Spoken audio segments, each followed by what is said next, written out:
Welcome to Explore Travel TV. My name is David L. Peters. Today's episode, I'm going to talk about the GoPro Hero 7 Black. And is it a good camera to take while traveling? Possibly not. I'm going to share my experience with this coming up next.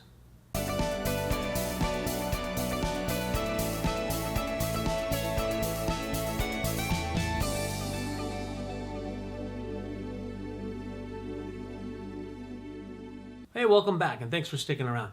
And if you guys like travel tips and tricks and travel vlogs and product reviews, consider hitting the subscribe button and the bell to get notified when I update more videos. Well, in this video, I'm not going to talk about the specs or the how-tos or all the settings on the GoPro Hero 7. There's plenty of videos out there. My goal of this video is to talk about, is this a good camera to take while traveling or on vacation for the average user? Not someone who does video editing, not, experienced YouTubers and all those kind of things. The normal, everyday, mom and pop, family travelers. Is this a good camera to take with you? I don't know if it is or not for you. I'm going to give you my experiences, and I had some troubles with this that a lot of people seem to not be talking about. So let's get right in it.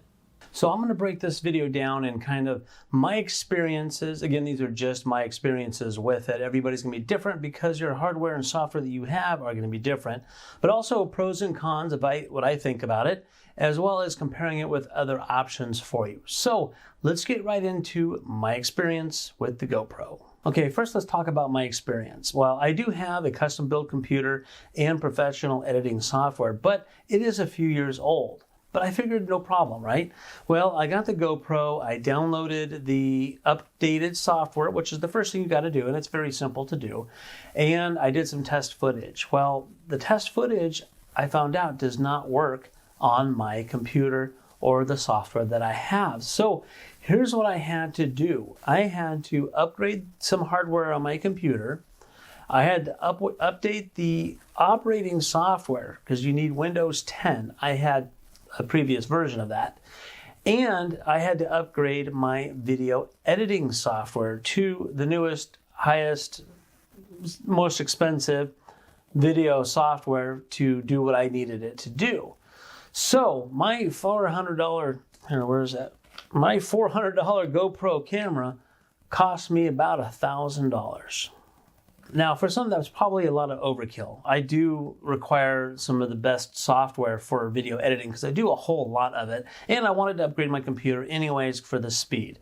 So one of the things to know about the GoPro Hero 7 is you need to have a fairly new computer with Windows 10, the new operating system, and plenty of memory. Again, I'm not going to get too technical on this.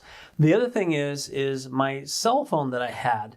The GoPro has an app, their GoPro app, which worked fine, but they also have this thing called GoPro Quick, which is their own personal editing software. And all it does is it takes all your video footage and puts together a 30-second, 60-second video clip for you, kind of automated. Well, their Quick editing software doesn't even work with the GoPro footage unless if you film in the lower quality footage. So if you want to do the 4K and get the most out of your camera, well, their own app, their own program, their own software does not even work with that type of footage. And it all has to do with the format. Again, this is not a technical channel to talk to you about technical stuff. There's a lot about that. But the format, which is the newest, latest, and greatest format for video footage, only works with the newest, latest, and greatest technology. So now if you hear the Apple phones, I don't have an Apple, I have an Android. It's a Motorola phone. It's a couple years old, but it's a smartphone and kind of the top of the line of its day. But I cannot see this 4K footage on my cell phone. I have to download it and do it through the video editing. So with my experience, I had this $400 camera cost me nearly $1,000. just to get it to work. So I wasn't really happy with it. I got it to work fine now, and I will show some video footage, some clips of the things that I did. I use it for vlogging, I use it for different things, and we'll talk about that in a minute. Okay, and here's some of my pros and cons. I have a list of them. Well, first of all, let's go with the pros. It's small. It's very, very small and compact. and lightweight, so it's easy to carry with you. It shoots in up to 4K footage, and the still pictures are very good quality. So it's got really, really good quality images. Also, when you're shooting video, it is very, very stable. The stability in this is great, so you're not going to get motion sickness when you're watching your videos back. And because this can shoot in a high frame rate, this allows you to slow the footage down for some of those great slow-mo footage, but it also can speed things up in a time lapse. So you can take a long period of time and speed it up quickly. That's all done in the editing software. It's also some parts that are built into the camera itself. And it's waterproof. Yes, you can take it right into the water, into the pool, into the lake, streams, whatever. It's waterproof without even having an extra case. Now, the older versions, you had to put an extra case on it. This one, no case needed. It is tough and durable. This thing is designed for the snowboarders and the skiers and people that are going to really abuse it. This is a durable piece of equipment. And accessories. There are tons and tons of accessories. Matter of fact, I bought an accessory pack for this, which had like 50 items in it, and it was like 20 bucks. I'll leave links to that down below so you can check it out. More stuff than I'd probably even ever use. Well, those are some of my favorite things off the top of my head. Now, for some of the cons, as I mentioned with my issues, you may have some problems with the video footage not working on your computer or your phone. If you have a new computer with the new operating software or a new cell phone, you will probably have no problems. I'm looking online and doing some searches, and a lot of people say they have no problems at all. I particularly had a lot of issues. And one of the other cons is the microphone system. Now, it is really good and better than the older models. This is my first GoPro, so I don't have anything to compare it with, but there's a lot of videos out there about that. I do use it as a vlogging camera, and as you'll see in these video clips, where I actually just talk right into the camera with no additional microphones attached. So for me, it's pretty good. In windy conditions, it's not so good. I'm thinking personally about putting a microphone on it, but we'll see about that. Now, when you go underwater and you come back out, it does take a few seconds for the water to clear out of the microphone channels, or you'll get a muffled sound to it. So you can play with it, give it a couple seconds after you come out, then you can talk through it and hear the sounds coming from it. So the microphones are pretty good, but not great.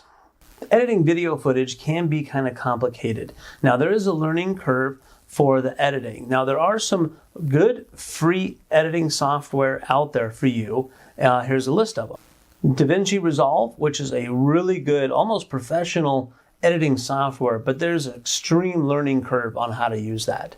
Now, iMovie is also a really good editing software that's free. It usually comes included with an iPhone or a Macintosh, iMacs, or any of those kind of computers.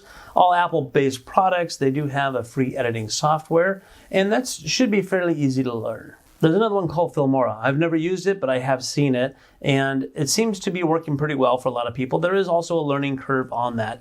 Now, once you start learning some video editing techniques, if you want to do basic just cutting and adding some music to it, that's not too complicated. But when you get into some special effects and other things, it'll take some learning to do that. But for the average traveler, such as yourself, one of those should probably be pretty good for you to use along with your GoPro. So as I mentioned before, GoPro has their own software. Now, they did have one called GoPro Studio, which is not available anymore, but their GoPro Quick to edit very short clips of your videos works great, unless if you want to use the higher quality video footage. It doesn't even work with their own GoPro. Not at all. Well, I didn't want this video to be very long. I just wanted to give you my feedback and my experience on using the GoPro Hero 7. I think it's a really good camera. It shoots really good footage, and for my needs, it's working out really well. For you, it may or may not, but for the most average traveler, it should be okay, especially if you have a new computer, new operating software, and can learn a little bit of video editing. It should be perfectly fine for you.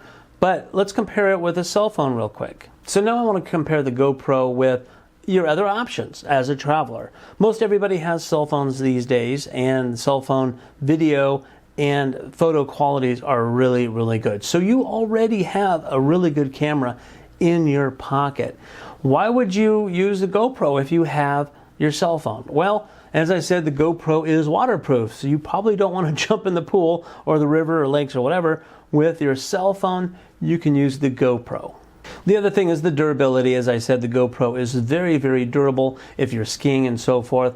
With a cell phone, if you drop it, you might break it, and some cell phones cost a lot more than the GoPro. You know, if you're working the new iPhones, they're $1,000 or more. The GoPro is only $400. So though it's kind of expensive for a GoPro, it's definitely a lot less than your cell phone if you want to take it on adventurous places to do photography and video. One of the really cool things you can do with your GoPro is actually match it or pair it up with your cell phone. So now you can use your GoPro as a camera for live streaming. You can also use your cell phone as a kind of a monitor and control the GoPro and see what the GoPro sees, because there is a little monitor on the back.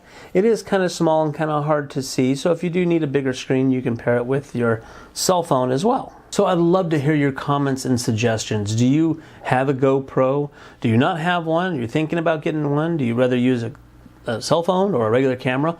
Let us know in the comments down below. Maybe help other people that are looking to decide about this or not.